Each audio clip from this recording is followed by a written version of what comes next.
Bueno, en primer lugar, daros la bienvenida a todos. Muy buenas tardes. Es un gozo poder pasar este tiempo con vosotros estos días, tanto hoy como mañana, como pasado mañana. Es un privilegio también, pero es una responsabilidad también.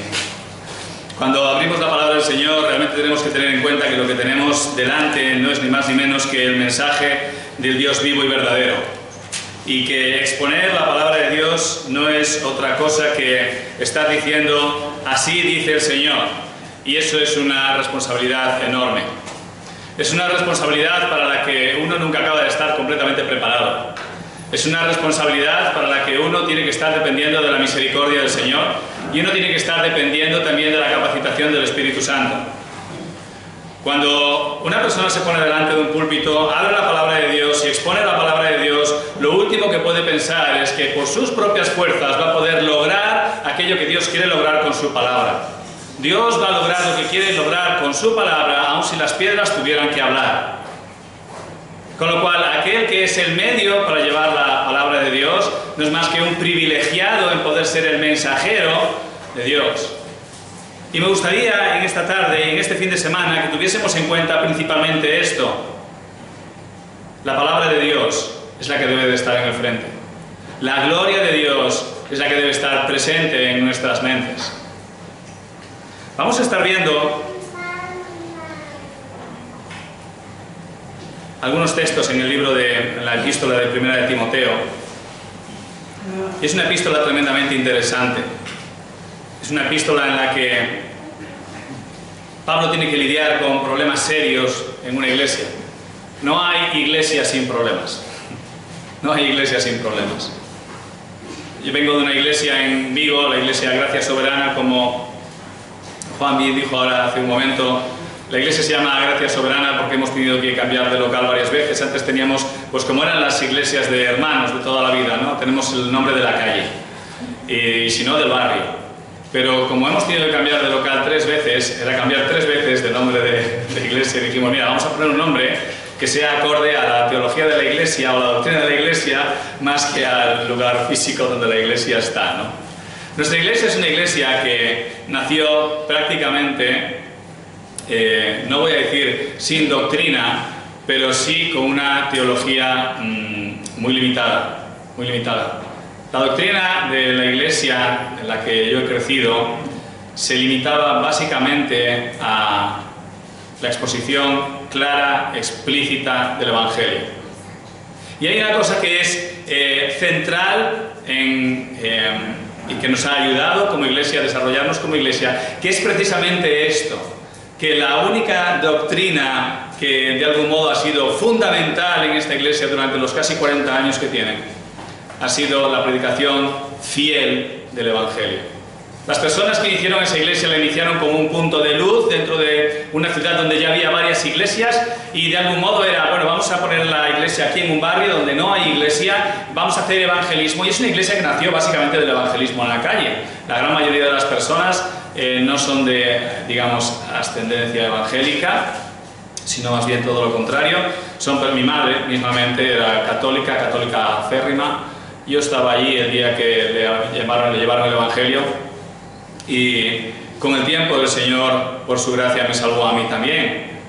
Pero casi todas estas personas hemos ido creciendo como iglesia sobre la base doctrinal del Evangelio. Digamos que eso era la doctrina más, o la única doctrina, por decirlo de alguna manera, que teníamos bien asentada. Ahora, en un sentido uno podría decir, bueno, ¿cómo una iglesia puede desarrollarse sin un conocimiento de cómo debe desarrollarse una iglesia? Lo que en teología sería una eclesiología correcta, o todas estas cosas. Bueno, se basaban evidentemente pues en la tradición evangélica, pero lo que hizo de esta iglesia, lo que por la gracia de Dios es hoy, es su capacidad de cambiar en base a lo que iban conociendo o íbamos conociendo de la palabra de Dios. El no tener, por decirlo de alguna manera, un bagaje anterior, lo que hizo es que la iglesia creciese en humildad, adaptándose a lo que iban conociendo de la palabra de Dios. A día de hoy, ya os digo, hace casi 40 años, pues la iglesia es una iglesia que tiene una base doctrinal, es una iglesia que ha crecido en base a la palabra, pero aquello que nos ha ayudado a crecer fue el poner la palabra de Dios en el centro, poner el mensaje del Evangelio en el centro. Ahora, no vine aquí a poner mi iglesia como ejemplo de nada, pero teniendo en cuenta que vamos a hablar acerca de la iglesia y acerca de una iglesia que glorifica a Cristo, pues quise mencionaros un poquito de cuál es el ambiente en el que de algún modo he salido. Dios se glorifica no en personas que ya están preparadas. Dios se glorifica en personas que desean servirlo a Él. Dios no está buscando una iglesia que sea teológicamente muy bien formada. Dios está buscando una iglesia que quiera glorificarlo a Él. Y esto es fundamental. Una de las cosas que vamos a ver este fin de semana, y es con lo que vamos a empezar esta noche, es precisamente la identidad de la iglesia. La identidad de la iglesia. ¿Para qué está la iglesia? ¿Qué es la iglesia? Su identidad funcional. ¿Para qué está aquí? Cuando estuve en los Estados Unidos en una ocasión en la conferencia de pastores, estuve hospedado en casa de un hombre que se llamaba Alberto. Este hombre era un hombre que tenía su propio negocio, hacía piezas para helicópteros. Un trabajo así interesante. Y pude compartir con él bastante tiempo, la verdad, en su casa y en la iglesia también. Pude verlo con su familia, pude verlo en el ministerio también. Él se levantaba muy temprano por la mañana, él hacía todas sus cosas, desayunaba allí con su familia y con los dos huéspedes que tenía allí en su casa para la conferencia de pastores. Estábamos yo y un pastor venezolano allí. Y él preparaba todas las cosas para nosotros. Después él cogía, nos llevaba a nosotros y a otros 3 hermanos más que estaban en diferentes casas, también allá por aquella zona. Nos recogía y nos llevaba a todos en su inmenso coche, porque los coches en Estados Unidos son inmensos, y nos llevaba a todos hasta la iglesia. Y allí nos dejaba y entonces nosotros, bueno, pues teníamos nuestra rutina, ¿no?, de cada día. Él se iba a trabajar, hacía su jornada de trabajo y cuando salía después de hacer toda su jornada de trabajo, venía a la iglesia y venía a recogernos, después de que nosotros hubiéramos hecho nuestras cosas, venía a recogernos y volvía a hacer la misma ruta de vuelta, dejarnos cada uno en la casa donde estábamos hospedados y estábamos en su casa, pues los que estábamos allí nos daban de cenar, podíamos tener conversaciones con ellos, también con su hija adolescente. Sus conversaciones realmente eran conversaciones salpicadas de la palabra.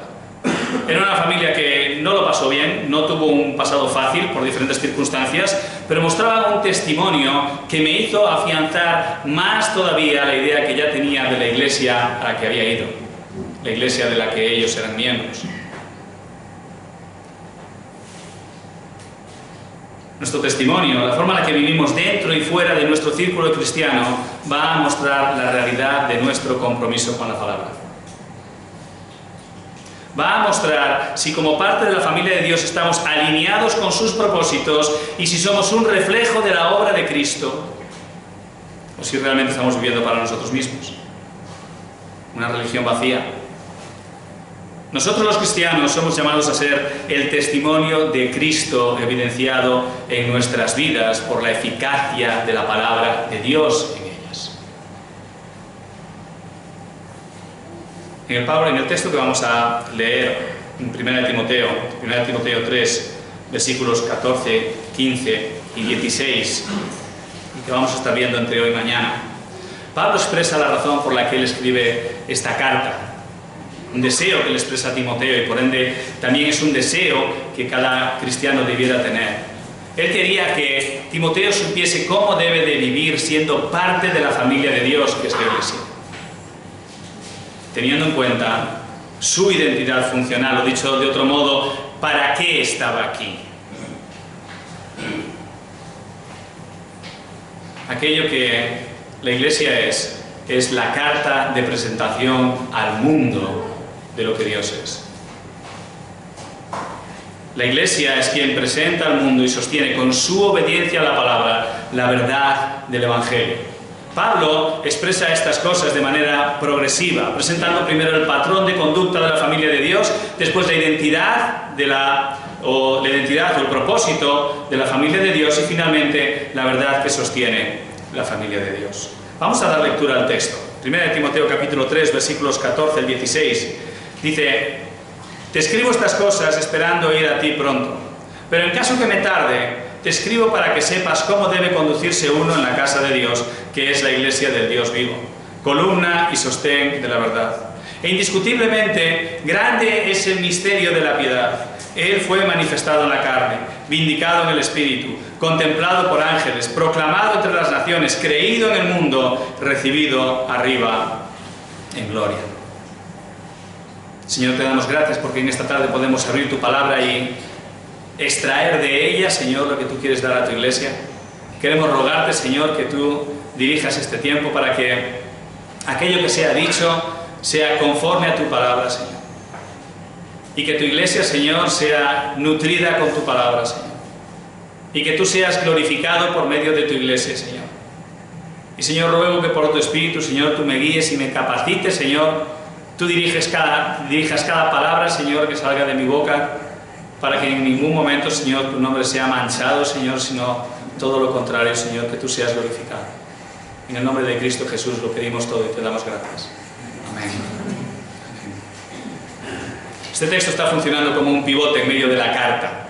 Pablo ha escrito esta carta de algún modo instruyendo a Timoteo para poder arreglar la iglesia de Éfeso.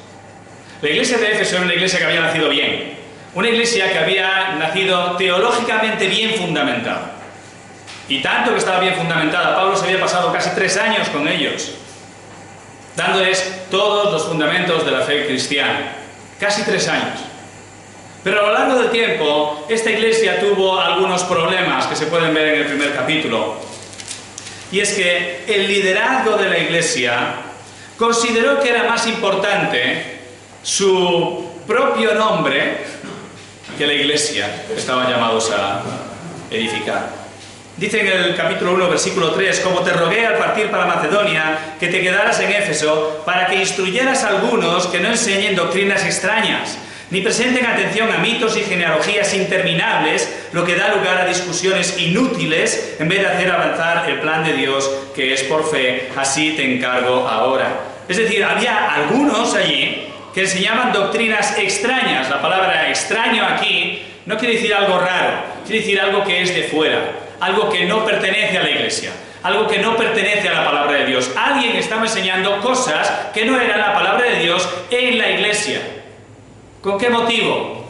Bueno, lo vemos un poco más adelante, cuando dice en el versículo 6, pues algunos, desviándose de estas cosas, se han apartado hacia una vana palabrería, es decir, palabrería vacía, palabras sin poder, queriendo ser maestros de la ley, aunque no entienden lo que dicen ni las cosas acerca de las cuales hacen declaraciones categóricas.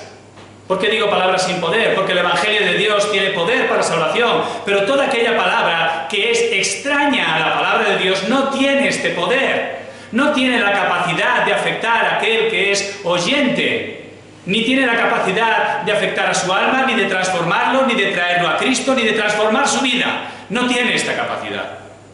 Pero los líderes aquí en la iglesia de Éfeso consideraron que esto no les traía renombre. Ellos querían ser considerados maestros de la ley. Maestros de la ley. Y consideraron que podían enriquecer la palabra de Dios, el mensaje de la palabra de Dios. ¿Por medio de qué? Doctrinas extrañas, mitos, genealogías interminables, lo cual llevaba no al crecimiento de la iglesia, sino todo lo contrario, a discusiones inútiles que frenan el plan de Dios. Por esta razón Pablo tiene que corregir las cosas, pero es que Pablo no pudo ir allí a Éfeso. Él envía a Timoteo, y una vez que Timoteo está allí, la situación está como está. Pablo envía esta carta a Timoteo probablemente para fortalecerlo y para darle instrucción de cómo él tiene que actuar para que esta iglesia de algún modo sea reflotada. Entonces Pablo empieza en primer lugar animándolo, mostrándole la situación, capítulo 2, capítulo 3, en adelante hasta el final de la carta prácticamente. Pablo está dando instrucción acerca de las cosas que están torcidas en la iglesia y tienen que cambiarse. En primer lugar, la iglesia tiene que cambiar su enfoque, la iglesia tiene que cambiar su orden, la iglesia tiene que cambiar su liderazgo. Estas 3 cosas ya tenían que cambiarse, lo podemos ver tanto en en el capítulo 2 como el capítulo 3. Pero llegados al final del capítulo 3, Pablo considera que a más de la corrección, la Iglesia necesita algo que le ayude a crecer. Algo que le ayuda a crecer. Y esto es un patrón corriente en la Biblia. La Escritura no simplemente nos dice mal, mal, mal, mal, mal, mal, mal, sino que dice no hagas esto, sino haz esto otro. En lugar de hacer de esta manera, haz de esta otra manera. Tenemos un ejemplo muy claro en el Sermón del Monte. En el Sermón del Monte el Señor está dando instrucción y oísteis que fue dicho, pero yo os digo. Esto es lo que es incorrecto, esta es la forma correcta. Que por cierto, el Sermón del Monte es un texto tremendamente interesante, porque hacia el final del Sermón del Monte Él está confrontando a las personas, diciéndole que ellos tienen que ahora elegir si se van a seguir creyendo lo que les han contado, lo que oísteis que fue dicho, o si van a creer lo que yo os digo. El yo en este caso tiene autoridad divina, es la autoridad del Hijo de Dios, pero eso es otro asunto. Pablo en este caso está dando instrucción ahora a Timoteo para decirle de qué manera ahora tienen que actuar. En primer lugar, Pablo dice, te escribo estas cosas esperando ir a ti pronto. Pablo tiene deseo de ir él mismo. Él no está eludiendo su responsabilidad. No está diciendo, esto es un marrón muy grande, voy a mandar a Timoteo, que es un chaval joven, con fuerzas, con ganas. Esto a veces lo vemos. Esto a veces lo vemos en nuestras iglesias. Y es triste. Cuando las personas más capacitadas, con más experiencia, con más edad, con más capacidad para tratar los problemas serios de la iglesia, dicen, yo ya estoy mayor para esto, que vengan los jóvenes y lo solucionen. Pero es que mientras estamos vivos, estamos aquí para el servicio de Cristo. Pablo no estaba eludiendo su responsabilidad. Pablo quería ir y verlos. Él tenía deseo de ir y verlos. Pero a la luz de lo que dice en Hechos 20, versículos 25 y 38, cuando él se despide de los ancianos en Mileto, él les dice a ellos que no volverían a ver su rostro. Y esto es una declaración que él hace porque el Espíritu se lo revela a él. Entonces es muy probable que él no llegase en ningún momento a volver a Éfeso. Pero él tenía deseo de ir. Y le dice, te escribo estas cosas esperando ir a ti pronto.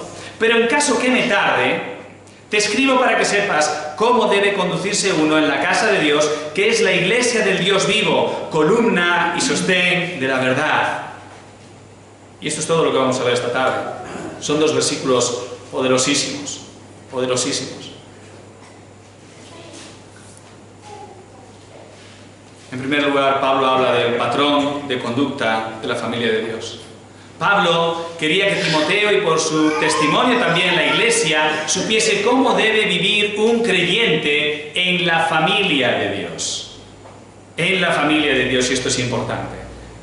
Esto se parece bastante a la dinámica de Pablo en otras de sus cartas, donde él primero da instrucción práctica, teórica, teológica, y después da instrucción práctica para la vida del creyente. Ese es el caso que vemos en Romanos. Los 11 primeros capítulos de Romanos son teológicos, desde el 12 en adelante ya son más prácticos. Lo vemos también en la carta a los Efesios. Del capítulo 4 en adelante es poner en práctica la teología que se dio en los 3 primeros capítulos. Y lo mismo ocurre también en Colosenses. Del capítulo 3 en adelante es la práctica de la vida cristiana, hasta el capítulo 3. Los 2 primeros capítulos es teología pura y dura. Entonces, Pablo siempre fue muy práctico. No simplemente daba teología, sino luego decía cómo esto trae implicaciones para la vida del creyente y cómo el creyente tiene que actuar a la luz de la verdad que acaba de escuchar. Y esto debe traer a nuestra mente también otra idea importante. Somos responsables de lo que escuchamos. Todo aquello que tú escuches y que sea enseñado fielmente de la palabra de Dios y haya llegado a ti y te haya confrontado, eres responsable de eso. Y vas a tener que actuar. Vas a tener probablemente que amoldar cosas en tu vida. Vas a tener que cambiar cosas en tu forma de adoración al Señor probablemente, o en la manera en la que tú veías al Señor, y entonces en la manera en la que tú respondes a esta nueva forma de ver. somos responsables de aquello que escuchamos. Ahora, en todos estos textos que hemos mencionado hay un énfasis en un fruto de una obra previa de Dios en la vida de los creyentes. No recuerdo ahora qué predicador dijo que hacía una diferencia en las cartas de Pablo entre el hecho y el hacer. Es decir, las primeras partes de las cartas de Pablo es el hecho, lo que Dios hizo. Y la segunda parte es el hacer, lo que nos corresponde ahora a nosotros hacer, o nuestra respuesta al hecho de Dios.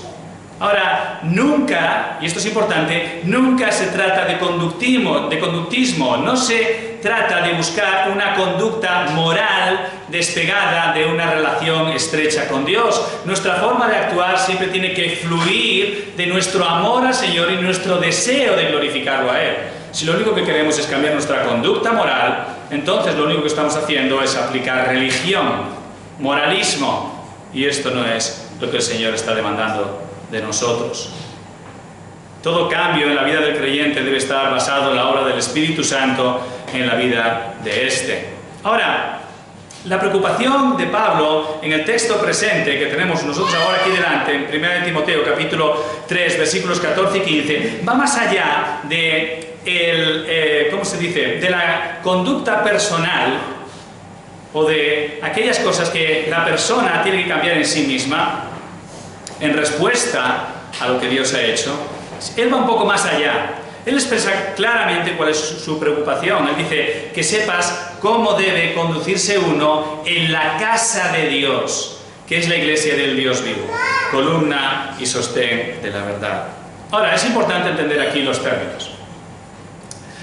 Algunos, de hecho yo mismo en el pasado, hemos entendido la expresión casa de Dios como la iglesia, el local de la iglesia. A veces incluso como el grupo de creyentes que se reúnen para glorificar a Dios, lo cual es una definición correcta. Pero aquí Pablo está yendo un poco más allá. La palabra casa aquí hace referencia a la familia. La palabra casa se utilizaba también para referirse a la familia, y Pablo aquí está utilizándolo en este mismo sentido. Entonces, si nosotros vemos en el capítulo 3 y versículo 4, vamos a ver que se utiliza esta misma expresión. Hablando de los requisitos de los ancianos, dice que gobierne bien su casa. Bueno, evidentemente no quiere decir que tenga arregladas todas las puertas, que no hagan ruido las ventanas, que no haya fisuras por las que entre el aire. No está hablando de esto. Esposas aquí, yo sé que esto es algo importante para los maridos que tienen que hacer estas cosas, pero no se está refiriendo a esto. Se está refiriendo a su familia. Se está refiriendo a su familia.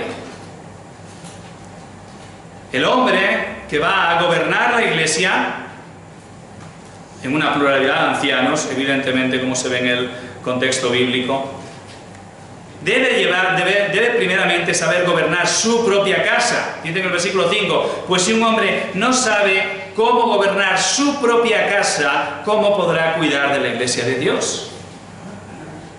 En Hechos capítulo 16 y verso 31, vemos una vez más esta palabra utilizada en este mismo sentido.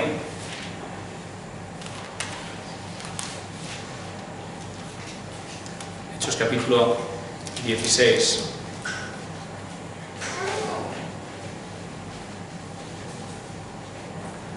Verso 31.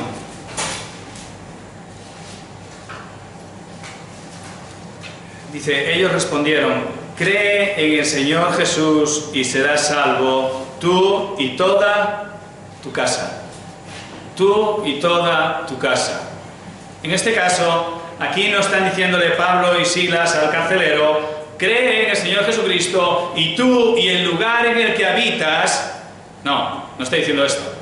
No está diciendo que el lugar en el que habita va a ser bendecido.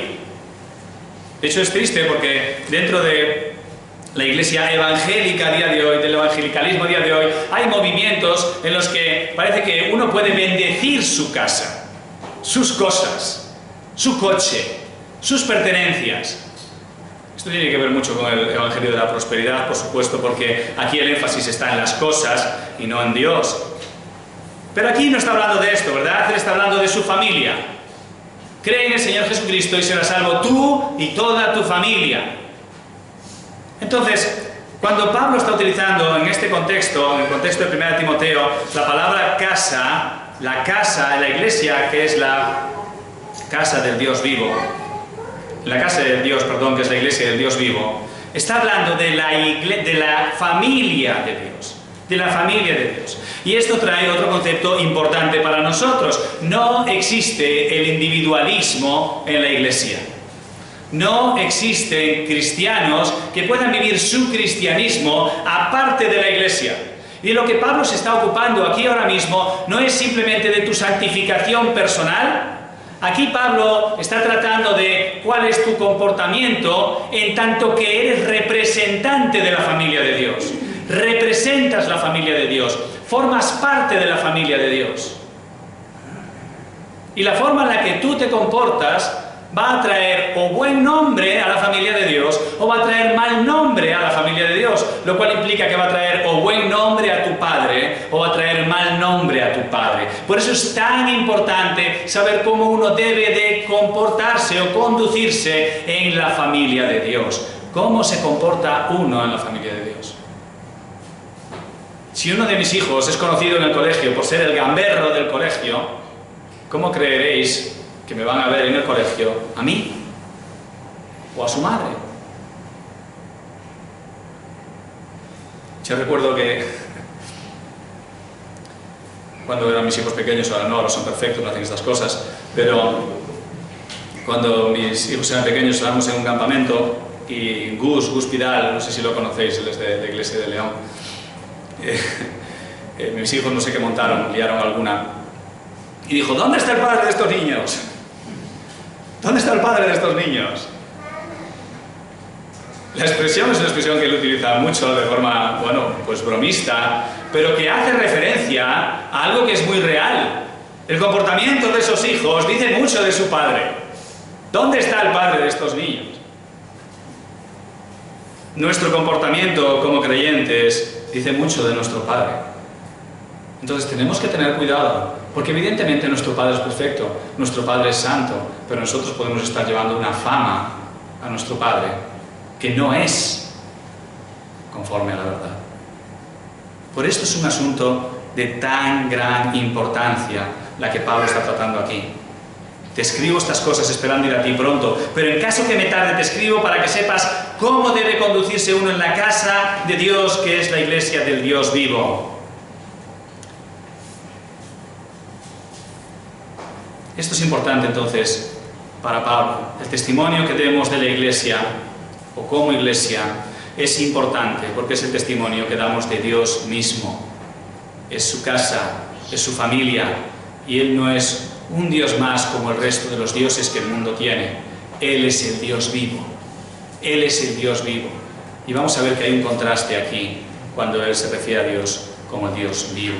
Segundo punto que Pablo trata en este pasaje es la identidad funcional de la familia de Dios. ¿Para qué está la familia de Dios? ¿Cuál es el propósito de la familia de Dios? En primer lugar, tenemos que tener claro, no crecemos espiritualmente como llaneros solitarios. No hay creyentes individuales, funcionamos como un cuerpo, como una familia. Somos parte de la familia de Dios. En segundo lugar, tenemos un propósito. La iglesia tiene un propósito. ¿Y cuál es ese propósito? Dice aquí, la iglesia del Dios vivo, columna y sostén de la verdad. Columna y sostén de la verdad.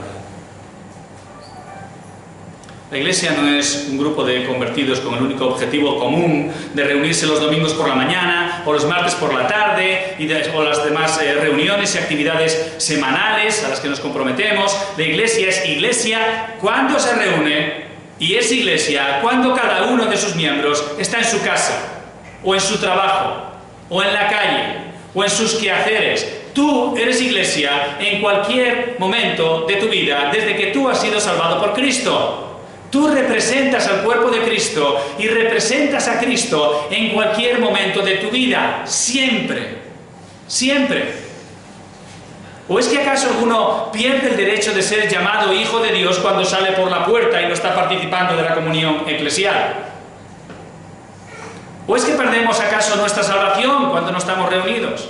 ¿O acaso nuestra esperanza, nuestra libertad en Cristo, nuestra redención del pecado se acaba cuando cruzamos aquella puerta? No. Participamos de estos beneficios de formar parte de la familia de Dios. Tenemos también deberes, obligaciones como parte de la familia de Dios. El creyente tiene un deber fundamental, algo que define su identidad funcional. El creyente como parte de la familia de Dios que es columna y baluarte de la verdad.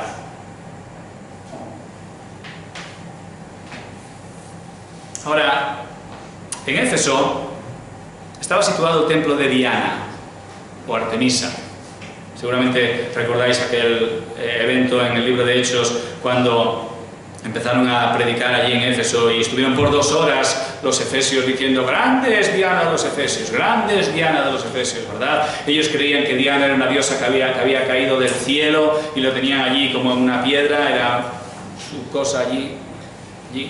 Ellos la adoraban, ellos decían «Grande es Diana de los efesios». Pero Diana era un dios muerto, en contraste con el Dios vivo. A nosotros la expresión columna y baluarte puede no decirnos mucho, pero para los efesios la referencia sería muy clara, muy clara. Este templo era un templo majestuoso, una de las 8 maravillas antiguas, ¿verdad? Tenía 127 columnas de 18 metros de altura. 18 metros de altura. Estas columnas, estas 127 columnas, se sostenían sobre una plataforma de 2,68 metros, que hacía que el templo todavía estuviese más elevado. Es decir, no solo tenía esas columnas imponentes, sino que todas esas columnas estaban sobre una plataforma que se levantaba del suelo más de 2,5 metros. Era un templo realmente imponente. Estas columnas y esta plataforma sostenían y elevaban el templo de una imagen muerta. Sin embargo, la casa de Dios, la iglesia del Dios vivo, con cuánto mayor motivo no ha de elevar la verdad de Dios, la cual nos lleva a la perfecta adoración del Dios vivo. El templo de Diana estaba allí levantado para adorar a un Dios muerto. Nosotros somos la iglesia de Dios, columna y baluarte de la verdad, igual que esas columnas, esas 127 columnas y esa peana enorme de 2 metros y pico de altura que sostenía todas esas columnas, estaban sosteniendo el templo de un Dios muerto. ¿Con cuánta más razón no tendríamos nosotros que levantar la palabra de Dios en alto y mostrarla al mundo y decirle: este es el evangelio del Dios vivo, este es el Dios al que nosotros adoramos? ¿Y de qué manera nosotros mostramos esto? Con nuestra forma de vivir. Con el testimonio que damos de Cristo. Esto no quiere decir que tenemos que dejar a un lado, el mensaje de Cristo, el evangelio de Cristo. Hay esta frase que no sé quién la dijo, honestamente, no sé quién la dijo, que dice... predica en todo momento y si hace falta, usa palabras. Hace poco vi un vídeo en el que un predicador dijo: es la frase más estúpida que he escuchado nunca. ¿Sabéis por qué dijo esto? Porque el evangelio de Dios es un mensaje. Es un mensaje. Y ese mensaje tiene que ser predicado. Tiene que ser hablado. ¿Cómo creerán si nadie les predica? No podemos coger una parte y dejar la otra. No puedes predicar el Evangelio sin llevar el mensaje del Evangelio. Esto lo veremos mañana, Dios mediante. Pero tampoco puedes llevar el Evangelio solo con palabras, sin que tu vida acompañe aquello que tú dices que tuvo el poder de transformarte.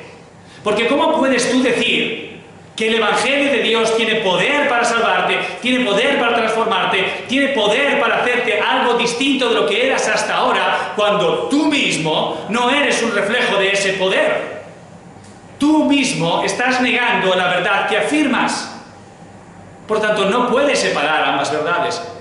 Tú no puedes llevar el Evangelio sin llevar el mensaje, de la misma manera que no puedes llevar el Evangelio sin vivir el mensaje.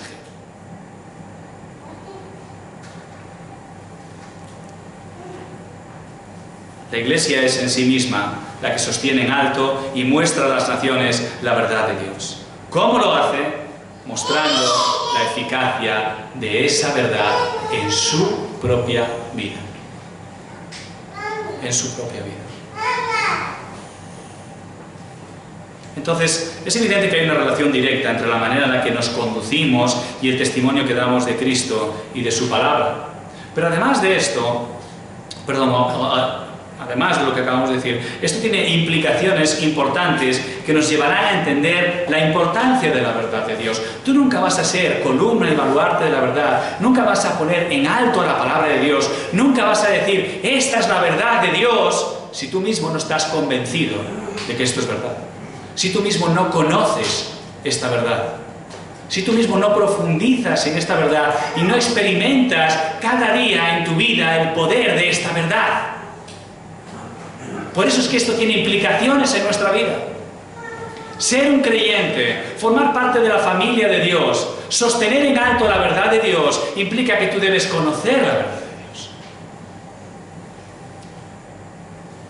Para esto, en primer lugar, nosotros debemos ser expuestos a la palabra de Dios. Nosotros debemos estudiarla, debemos leerla, debemos meditar en ella, debemos escucharla, debemos incluirla en nuestras conversaciones. Fijaos, vamos a Colosenses 3:16.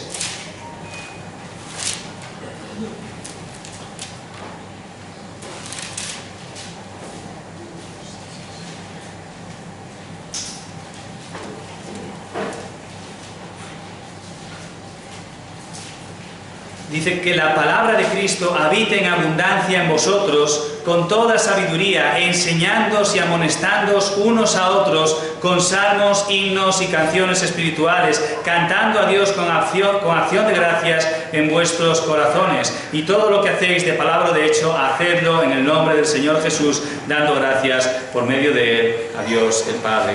Que la palabra de Cristo habite en abundancia en vosotros. La palabra de Cristo tiene que habitar en abundancia en nosotros. Nosotros tenemos que leerla, tenemos que escucharla, tenemos que meditar en ella. Cuando yo os hablaba de Alberto, al inicio de este estudio, cuando tú hablabas con esta familia por la mañana, era raro que no te contaran algo acerca de algún evento y no acabasen dando gloria a Dios por su papel en este evento, por cómo habían ocurrido estas cosas, por cómo se habían desarrollado los hechos, cualquier cosa. ¿Por qué? Porque la palabra de Dios abundaba en sus corazones. La segunda implicación es que nosotros debemos de creer la verdad de Dios en todo su contenido. Tú no puedes decir, esta es la verdad de Dios, con convicción, si tú mismo no te la crees. Tú no puedes decir, esta es la verdad de Dios, si tú no te crees que Dios creó el mundo en 6 días, con su poder, con el poder de su palabra. Si tú no te crees que Noé metió una pareja de cada animal puro y 7 parejas de cada animal impuro dentro de un habitáculo de muchos metros cuadrados, pero un habitáculo. Tú no puedes decir con convicción, esta es la palabra de Dios, si no crees en la resurrección de los muertos. Tú no puedes decir, esta es la palabra de Dios, si no crees en los milagros de Cristo. No puedes decir, esta es la palabra de Dios, si tú no crees cualquiera de los eventos descritos de forma narrativa en la palabra de Dios. Es por eso que es tan importante que estudiemos la palabra de Dios. Es por eso que es tan importante que profundicemos en ella, que la conozcamos, que la creamos. Porque cuando uno empieza a profundizar en la palabra de Dios, no tiene miedo a los cuestionamientos. Porque cree, está convencido de que la verdad de Dios es verdad. Y todo lo demás es relativo. Todo lo demás es relativo. Recuerdo una conversación que tuve con un grupo de personas evolucionistas con respecto a la evolución, yo fui ¿cómo se dice? No sé cómo se dice la palabra.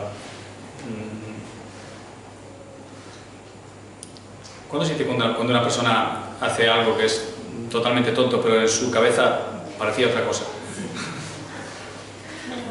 Yo pensé que era una idea muy inteligente, pero era algo realmente estúpido. Me metí en un grupo en Facebook a hablar con evolucionistas y a plantearles preguntas, ¿no? Y de algún modo, en mi mente yo estaba diciendo, van a salir convencidos. Eran creyentes evolucionistas. Creyentes evolucionistas. Y decía, van a estar convencidos, hay evidencia clara en la escritura. Incluso hay evidencia científica. Entonces, cuando ya vi que la evidencia de la escritura no valía, empecé con la evidencia científica, creyendo, iluso de mí, que si no les había convencido la palabra, mis brillantes argumentos científicos les iba a convencer. Por supuesto. Mira, hay argumentos incontestables a día de hoy. A lo mejor en el siglo XIX no, pero a día de hoy hay argumentos incontestables, científicamente, acerca de que la evolución es un cuento de hadas que tienes que tener mucha fe para creértela. Mucha fe. Yo no digo que no haga falta fe para creerse que Dios creó el mundo en 6 días. Claro que te falta fe, por supuesto que sí. Pero para creerte la evolución, también. También. Y yo fui con estos argumentos. Y la conclusión a la que llegué fue, llevo semanas, porque esto fue una conversación de semanas, perdiendo el tiempo. Porque una persona que no quiere creer la verdad, cuando no puede responder los argumentos, responde con descalificaciones. Entonces no van a cambiar. Si la palabra de Dios no los cambia, ningún otro argumento los va a cambiar. Esa es la realidad. Ahora es importante que nosotros profundicemos en la palabra de Dios y nosotros entendamos y nos convenzamos de que lo que la palabra de Dios dice realmente es verdad, porque si tú mismo no estás convencido, tu fe tarde o temprano se va a tambalear. Tú no estás siendo columna y baluarte de la verdad porque tú mismo no te la crees.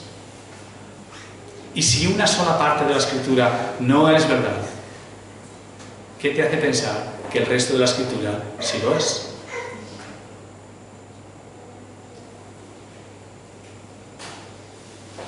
La tercera implicación que tiene esto es que nosotros tenemos que amoldarnos cada vez más como creyentes individualmente, pero como iglesia en conjunto, a la verdad de Dios.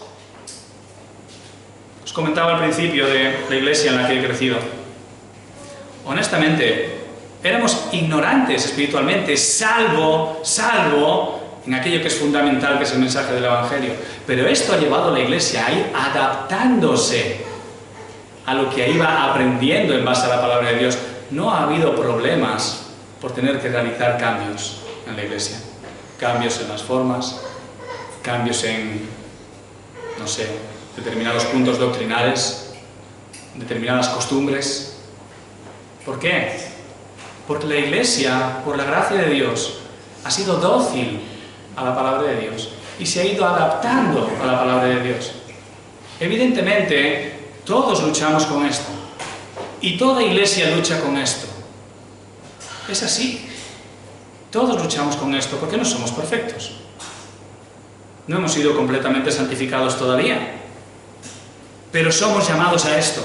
Somos llamados a amoldarnos nosotros a la palabra de Dios y a amoldar nuestras iglesias a la palabra de Dios y no amoldar la palabra de Dios a nuestras iglesias o la palabra de Dios a nuestro ideario de cómo debe de ser un cristiano. La palabra de Dios es perfecta. Nosotros estamos aún por santificar del todo. La palabra de Dios es la que debe guiarnos a nosotros y no nosotros los que debemos de guiar a la palabra de Dios.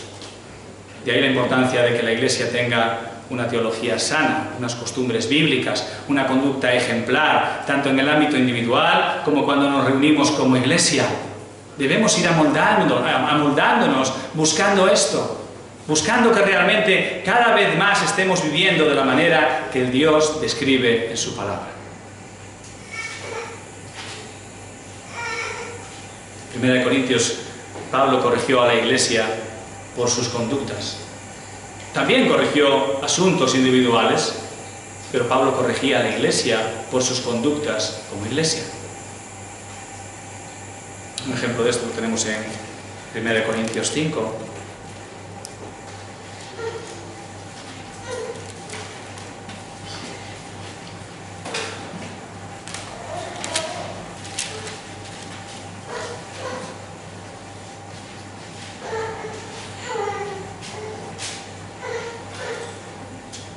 Y en los dos primeros versículos de 1 Corintios 5 vemos un ejemplo de corrección personal y de corrección de la iglesia. Aunque al final del capítulo es donde se centra más en lo personal. Dice, en efecto se oye que entre vosotros hay inmoralidad, y una inmoralidad tal como no existe ni siquiera entre los gentiles, al extremo de que alguno tiene la mujer de su padre. Y aquí Pablo está tratando con un asunto personal, de una persona. Y os habéis vuelto arrogantes en lugar de haberos entristecido, para que el que de entre vosotros ha cometido esta acción fuera expulsado de en medio de vosotros. Ahora que hay una corrección a la iglesia. Como creyentes individuales tenemos que ser corregidos, pero como iglesia nuestro comportamiento también tiene que ser adaptado y moldeado a la palabra de Dios. Los corintios aquí se habían vuelto arrogantes. Mira qué tolerantes somos. Qué tolerantes somos. Que vemos a este hombre que ha cometido semejante inmundicia, pero vamos a ser tolerantes con él. Esto lo vemos a día de hoy. ¿Cuántas iglesias a día de hoy se jactan de ser inclusivas? Estamos en el mes del orgullo gay. Valiente orgullo. Muchas iglesias, aquí en España también, se jactan de ser inclusivas, incluso de tener en su liderazgo personas homosexuales. La iglesia tiene que ser corregida. La iglesia tiene que ser adaptada a la palabra de Dios. La palabra de Dios no tiene que adaptarse a los tiempos. La palabra de Dios no tiene que adaptarse a nuestro pecado. La iglesia es quien sostiene en alto el cartel que dice: esta es la verdad de Dios. Pero si el mundo ve ese cartel y luego no ven diferencia entre nuestro proceder y su proceder, entonces, ¿qué van a decir? ¿Qué nos estás ofreciendo? ¿Otra bandera más? ¿Otro cartel más? No veo diferencia entre tú y yo. Y esto debiera de confrontarnos. ¿Ven diferencia nuestros compañeros en el trabajo, entre ellos y nosotros? ¿Nuestros vecinos, entre ellos y nosotros? ¿Aquellos familiares cercanos que no conocen al Señor, ven diferencia entre ellos y nosotros?